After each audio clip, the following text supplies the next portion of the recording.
Je vais vous présenter aujourd'hui l'éducation et la rééducation motrice en médiation équine.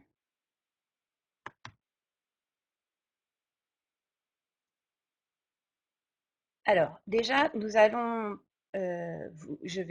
va se rappeler tous ensemble quand on a une personne qui nous arrive avec un handicap moteur, qu'est-ce qu'elle présente devant nous? Donc moi, les personnes qui viennent plus souvent me voir, c'est des personnes qui ont une paralysie cérébrale, mais ces troubles de la paralysie cérébrale peuvent se retrouver chez bien d'autres personnes. Qu'est-ce qu'on trouve chez ces personnes? Déjà, c'est une présence importante de spasticité. Qu'est-ce que c'est que la spasticité? Donc, c'est l'exagération permanente involontaire du tonus musculaire. Donc, c'est plutôt une hypertonie qui est constante sur certains muscles euh, du corps qui est liée à une lésion du système pyramidal. Mais du coup, c'est des personnes qui ont des contractions tout le temps musculaires et la plupart du temps sur les membres inférieurs au niveau des adducteurs et des fléchisseurs. Donc forcément, pour mettre à cheval, ça va nous poser quelques problèmes qu'on verra après. Ces personnes-là, donc du coup, du fait de ces spasticités, peuvent présenter des déformations osseuses et donc du coup des problèmes orthopédiques. Évidemment, ces muscles-là, à force de tirer euh, dans le même sens, vont créer des déformations osseuses qu'on va évidemment plus retrouver chez la personne vieillissante ou adulte que chez l'enfant, puisque l'enfant déjà est plus suivi et les déformations osseuses ne sont pas encore apparues. Toutes ces personnes ont également des troubles du tonus, donc c'est le problème de se maintenir.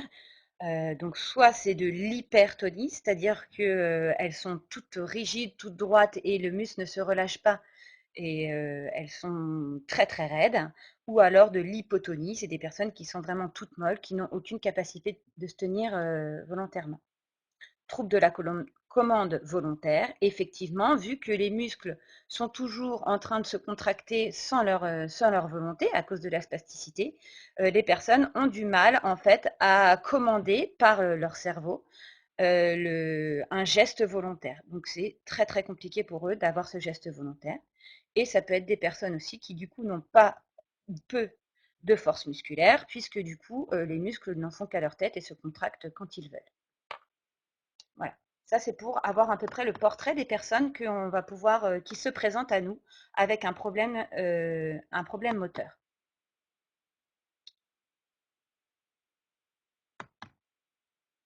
Alors, j'essaie de passer sur vi- sur la page suivante pour vous présenter en fait, voilà, les aspects qui vont être intéressants, nous en rééducation motrice, les aspects du cheval qui vont être intéressants pour nous. Euh, Bien sûr que pour nous, ce qui va être très intéressant au niveau du cheval, ça va être tout d'abord que le cheval est chaud, la chaleur de son corps, parce que du coup, ça va mettre tout de suite à l'aise la personne, ça va améliorer en fait sa détente musculaire, ça va réconforter la personne. Ce qui va être intéressant pour nous, c'est la qualité de ses allures, donc notamment l'allure du pas. On va travailler exclusivement presque que au pas avec ces personnes. Donc une allure qui est marchée, surtout pas sautée, qui est une allure symétrique. Et surtout, ces mouvements du pas vont être reproductibles dans le temps et aussi modifiables à la demande. C'est-à-dire que si mon cheval est en bonne santé et qu'il marche exactement au même endroit d'une séance sur l'autre, je vais pouvoir reproduire exactement les mêmes mouvements euh, au niveau de mon cheval et pour mon cavalier. Bien sûr, je vais pouvoir à tout moment demander à mon cheval d'allonger son pas et donc du coup de pouvoir modifier un petit peu son amplitude et également de lui faire passer sur des petites barres au sol ou de ces choses-là pour en fait modifier sa biomécanique. Donc ce qui va être important pour nous, ça va être toute la biomécanique du cheval et la biomécanique du cavalier. Ça, c'est pour les objectifs en fait vraiment de départ, sachant que évidemment que le cheval est bien autre chose et bien encore plus important que de la biomécanique. Beaucoup me diront: «Ah oui, tu fais de l'hypothérapie». Oui, effectivement, là, si on s'approche sur la biomécanique, on fait de l'hypothérapie, si vous voulez mettre des termes absolument dessus. Par contre, on va toujours demander, et moi j'insiste là-dessus, qu'on va demander toujours à son cavalier d'être acteur de sa rééducation.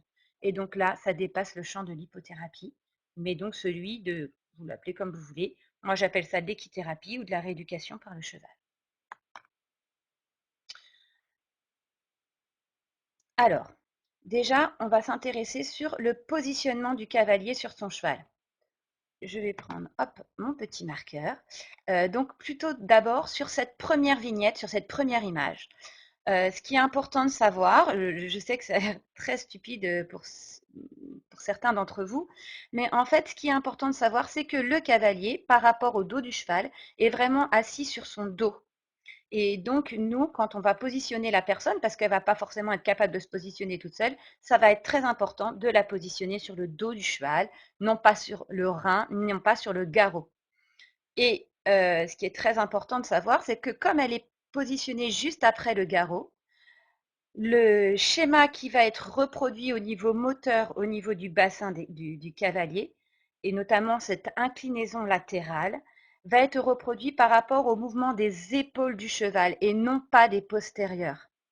C'est très important. Il y a très longtemps de ça, on disait: ah, l'équitation, c'est très mauvais pour le dos, pour la marche, etc. Puisque ça va, ça va à l'encontre des mouvements. On disait ça parce qu'on regardait souvent le cavalier de dos. Et en fait, on voyait effectivement que le cavalier se balançait en fait à l'encontre des mouvements des postérieurs. Or, il ne fallait pas regarder le mouvement des postérieurs, mais plutôt celui des épaules. Mais c'était beaucoup plus compliqué. Pour bien voir les mouvements du bassin, on aurait dû couper la tête du cheval et ça, c'était vraiment très compliqué et aucun intérêt. Mais donc, c'est très important de voir que le cavalier subit en fait le balancement, le même balancement au niveau du mouvement des épaules du cheval. Ce qu'il subit comme mouvement au niveau des postérieurs, à chaque fois, c'est vraiment cette propulsion, c'est l'impulsion qu'il subit. Donc, du coup, vous allez voir tout à l'heure avec l'avancée à chaque fois du bassin. Donc, quand le cavalier est positionné à cheval, il a un mouvement d'abduction du fémur, abduction de sa hanche, donc qui est contraire à l'adduction de la hanche. Donc, je vous ai dit tout à l'heure, hein, souvent la spasticité, elle tirait au niveau de ses muscles ici, de ses muscles adducteurs, et donc mettait la hanche en adduction. Donc, les personnes qui arrivent souvent avec ce genre de handicap moteur, ces muscles-là tirent très fort et souvent les hanches sont adductées. Donc, il va falloir, une fois qu'elles vont être mises à califourchon, vous allez obtenir une abduction de la hanche. Quand le cavalier est également un cheval, donc il y a une abduction de hanche, il y a également une flexion de hanche. Alors, pas aussi importante que sur ce schéma ici, mais un tout petit peu moins importante, mais on voit quand même que la jambe n'est pas complètement ici. Si je trace le trait ici, il n'y aurait aucune flexion, mais là, on voit clairement qu'il y a une légère abduction de cette hanche-là. Cet positionnement du cavalier va vraiment nous aider pour travailler sur certains objectifs en rééducation motrice. Voilà, le positionnement du cavalier. Donc ici, un tout petit peu plus détaillé au niveau de son bassin. Donc ça, c'est la photo d'un bassin qui est debout. Donc voilà comment est positionné le bassin. Et voici comment la tête du fémur est placée dans sa cavité articulaire. Lorsque le bassin, donc ici, est en abduction, et donc ici, on peut supposer qu'il soit à califourchon sur la tête du cheval. C'est un peu exagéré, là, le cheval est vraiment très gros, mais c'est vraiment pour vous montrer. On voit que la hanche est fléchie, est en abduction, et on voit également que la hanche et la tête fémorale, notamment ici, est vraiment en congruence dans sa cavité articulaire. Ça va être vraiment très important pour nos objectifs en rééducation motrice. Donc, d'une part, comment fonctionne exactement le cavalier lorsqu'il est au pas sur son cheval? Donc, on va le voir sur plusieurs plans. Donc d'un plan frontal, c'est-à-dire exactement face à nous. Hop, je vous passe un petit film. Je suis désolée pour ceux qui ne voient pas les films, mais en fait, le film nous montre que le bassin du cavalier au pas. On voit bien en fait l'inclinaison latérale. Le bassin se balance de gauche à droite. Et on voit également, comme si on était sur un plan vu de dessus, que à chaque fois, les hanches s'avancent à droite en fonction du pas du cheval.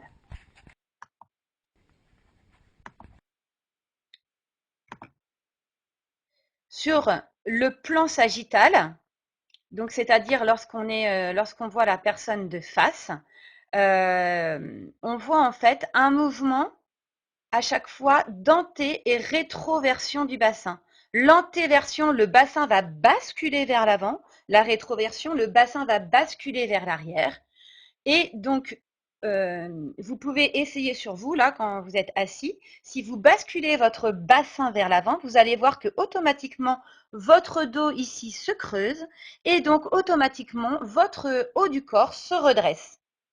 Et donc, à chaque fois que le bassin se rétroverse, donc repart en arrière, votre dos, en fait, s'arrondit un petit peu. Et en fait, à chaque mouvement du cheval, ce bassin qui va se mettre à fonctionner va permettre le redressement de son cavalier. Ça, c'est très important. Bien sûr, il va pouvoir le faire si et seulement si le bassin est correctement positionné sur le dos du cheval. Ça, c'est très, très important. Donc, c'est pas souvent, on me dit, ah, les petits enfants qui sortent de sièges moulés et qu'on met sur le cheval et qui peuvent pas tenir assis, qui n'ont pas d'équilibre assis, qui ont des gros troubles de l'équilibre assis, ils tiennent tout seuls à cheval. Et oui, parce que il y a vraiment ce mouvement d'anté-rétroversion. C'est pas une position statique, mais une position dynamique. Et ça change tout. Et donc, ils peuvent avoir un équilibre assis dans une situation dynamique avec une anté et rétroversion de ce bassin. Donc, d'où je vous parlais, l'importance primordiale de l'installation à cheval. Donc, d'une part, la bonne installation du bassin, comme je vous l'ai montré sur la première image tout à l'heure, vraiment que le bassin soit situé sur le dos du cheval, vraiment tout de suite en arrière du garrot, justement pour avoir justement cette bonne biomécanique, pour pouvoir, si on est sur le rein, cette biomécanique ne se fait pas. Donc la bonne installation du bassin, et c'est pareil, une bonne installation du bassin au départ, ni trop en rétroversion, ni trop en antéversion. Donc pour cela, pour mieux installer le bassin, il me faudrait encore une webconférence pour vraiment vous montrer comment on fait une installation d'une personne à cheval, mais on peut vraiment s'aider à chaque fois de tirer sur la ceinture à l'arrière pour demander une antéversion du bassin ou pour demander une rétroversion. Il nous suffit hop, de monter un petit peu les jambes pour pouvoir rétroverser le bassin. D'abord, et ce qui est très important, c'est quand on installe une personne en situation de handicap moteur à cheval, on installe le bassin et après on s'occupe des jambes. On transfère d'abord le bassin sans étirement douloureux. Il faut vraiment que ce transfert se fasse en infradouloureux et après et seulement après on détend et on place les jambes. C'est vraiment très très important. Euh, sur la photo que je vous ai montrée ici, il y a la photo d'un équidev. Nous, c'est parce que c'est cet outil-là qu'on utilise. On peut utiliser évidemment d'autres outils. Moi, c'est quand même celui que je préfère.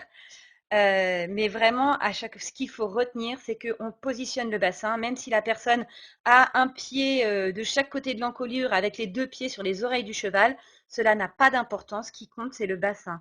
Et on peut commencer même à faire marcher le cheval et vous allez voir que la détente des jambes va se faire toute seule et surtout en infradouloureux.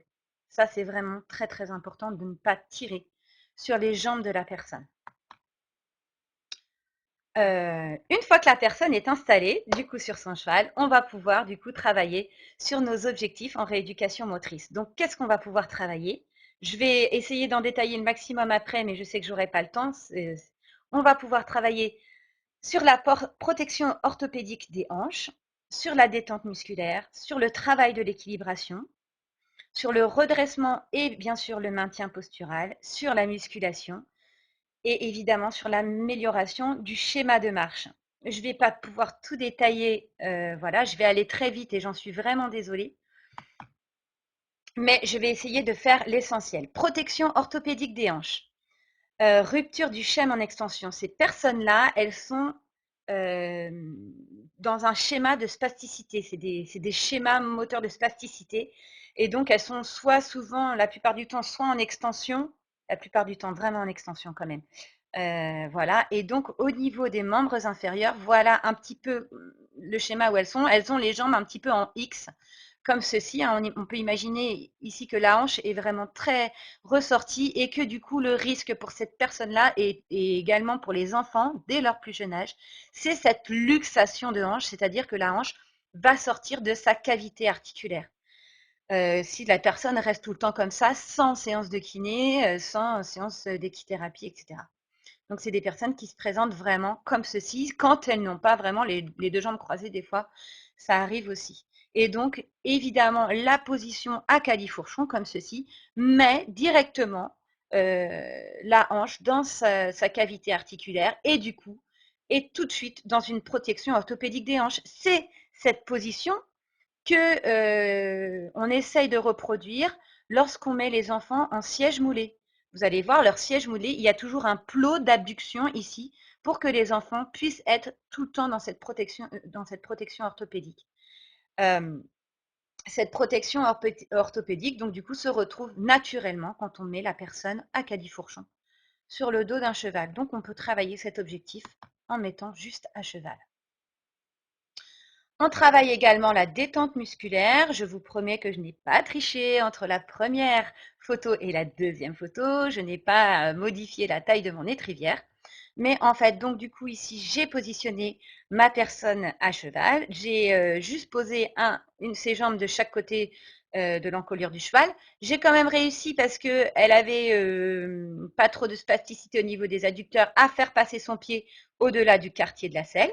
Et au bout de 5 minutes au pas, on voit très bien que la spasticité au niveau des adducteurs et des fléchisseurs de hanche s'est relâchée et que le pied a vraiment déjà gagné 10 cm par rapport à l'étrier. Et on voit les mains de la personne apparaître, chose qu'on ne voyait pas apparaître sur la première image.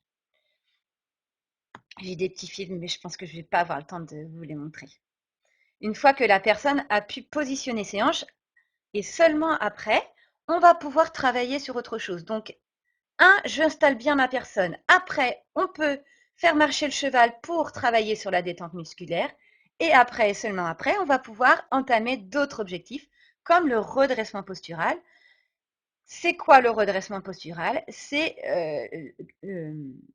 le fait que la personne va pouvoir se redresser, maintenir sa tête et son tronc sur le dos de son cheval.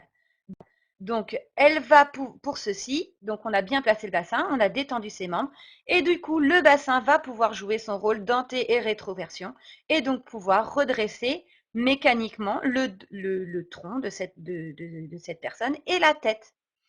Bien sûr, tout ceci n'arrive pas magiquement dès la première séance. Il faut plusieurs séances d'équitation, d'équithérapie pour pouvoir que la personne puisse se redresser correctement. Au sein de l'association Le Pied à l'étrier, nous on commence ces séances en montant vraiment en biplace où on peut bien maintenir le bassin de la personne, où au départ on maintient vraiment le tronc de la personne et on travaille le redressement postural au niveau et simplement au niveau de la tête. Une fois que le redressement postural est pas mal, on travaille justement sur le maintien postural, c'est-à-dire le maintien de cette posture. Et donc ici, cette personne travaille son maintien postural au niveau de la tête, au niveau du tronc, mais également au niveau des membres supérieurs. Et là, ce n'est pas que mécanique, purement mécanique, que de la biomécanique du cheval qui se transmet au cavalier, mais c'est également un mouvement volontaire de la personne de travailler son maintien postural au niveau des membres supérieurs. En effet, une fois que son maintien postural sera meilleur au niveau de son tronc et sa tête, ça va dégager les membres supérieurs pour pouvoir faire d'autres activités et retrouver ça dans ses activités de la vie quotidienne. Pour cette petite fille, ça va être peut-être de pouvoir s'habiller toute seule, de pouvoir travailler, de pouvoir jouer. Voilà. On va pouvoir également travailler d'autres objectifs comme le développement de l'équilibration. Donc, on ne part pas d'équilibre, qui est quelque chose de très statique, mais vraiment d'équilibration. C'est-à-dire qu'à chaque mouvement, le cheval déséquilibre la personne et à chaque moment, la personne va travailler au niveau de tout ce qui est sensibilité proprioceptive et musculation et réponse posturale adaptée pour pouvoir retrouver son équilibre à chaque pas du cheval, qui va être évidemment reproductible dans le temps, etc. Donc ça, c'est vraiment un très très bon outil parce que qu'est-ce que a notre ami kiné pour travailler l'équilibration? Eh bien lui, il a par exemple son ballon, etc. Mais c'est lui qui va le faire bouger et qui va pouvoir l'équilibrer. Enfin voilà, est-ce que le mouvement va être reproductible dans le temps? C'est un peu moins certain. Donc évidemment, on va faire travailler musculairement. On le sait tous en tant que cavalier que l'équitation fait travailler beaucoup de chaînes musculaires, notamment la chaîne abdominale et dorsale au niveau du tronc, et également sur les abdominaux des transverses. Mais aussi, tout ce qu'on ne sait pas, c'est que ça travaille tous les petits muscles stabilisateurs du bassin, et ça, c'est ultra important pour arriver à notre dernier objectif qui est l'amélioration de la marche. Évidemment, tous les mouvements que je vous ai décrits au tout début de cette webconférence, tous les mouvements qu'implique le cheval sur le bassin du cavalier, tous ces mouvements combinés d'oscillation peuvent être comparés à celui de la marche, de notre marche à nous. Donc, c'est-à-dire qu'on va pouvoir travailler le schéma moteur de la marche en mettant la personne à cheval, ce qui est très important, sans que la personne pose les pieds par terre. Et ça, c'est très important, notamment dans l'éducation des tout petits enfants qui n'ont pas encore l'accès à la marche, pour travailler en fait les muscles stabilisateurs du bassin et ce schéma de marche qui va être très important pour eux pour pouvoir accéder à la marche. Voilà, j'en ai fini avec cette webconférence. Je suis désolée d'avoir été à la vitesse de l'éclair, mais je vous invite à poser vos questions. Je vais être disponible pour vous sur le chat public. Je vais essayer de répondre au maximum de questions. Si je n'ai pas le temps d'y répondre, n'hésitez pas. Vous pourrez les poser après sur le site de l'IFCE et ils me donneront vos, vos questions et j'essaierai d'y répondre. Ah d'accord, alors on me fait dire que j'ai le temps de montrer une petite vidéo, donc si on a un tout petit peu de temps, c'est super. Je vais juste vous montrer en image, je suis désolée pour ceux qui n'ont pas les vidéos, mais en image, juste une détente musculaire, ça dure quelques secondes. Donc c'est juste l'image d'une enfant avant de monter à poney. Cet enfant donc a une hypertonie, c'est-à-dire que c'est un petit bout de bois. Elle est déjà hypertonique, elle est dans son siège moulé, mais elle est déjà hypertonique.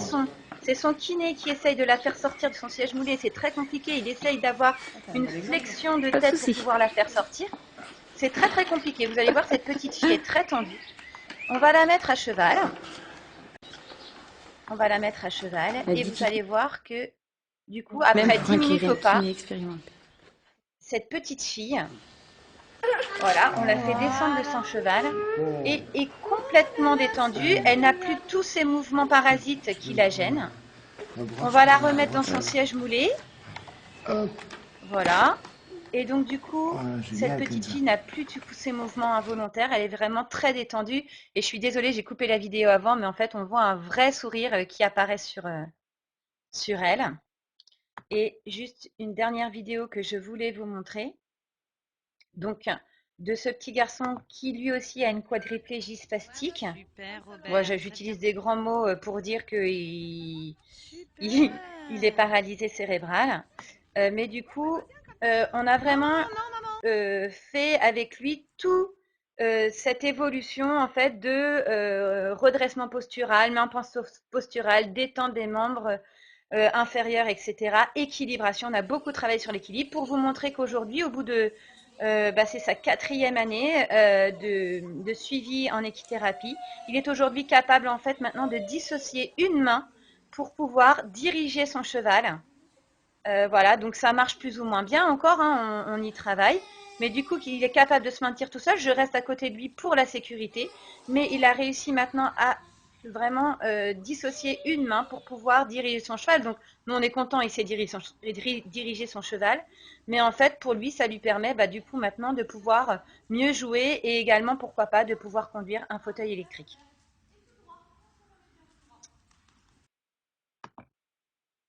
Voilà, donc j'en ai vraiment fini avec cette web conférence et c'est promis, je vais prendre le temps de répondre à vos questions.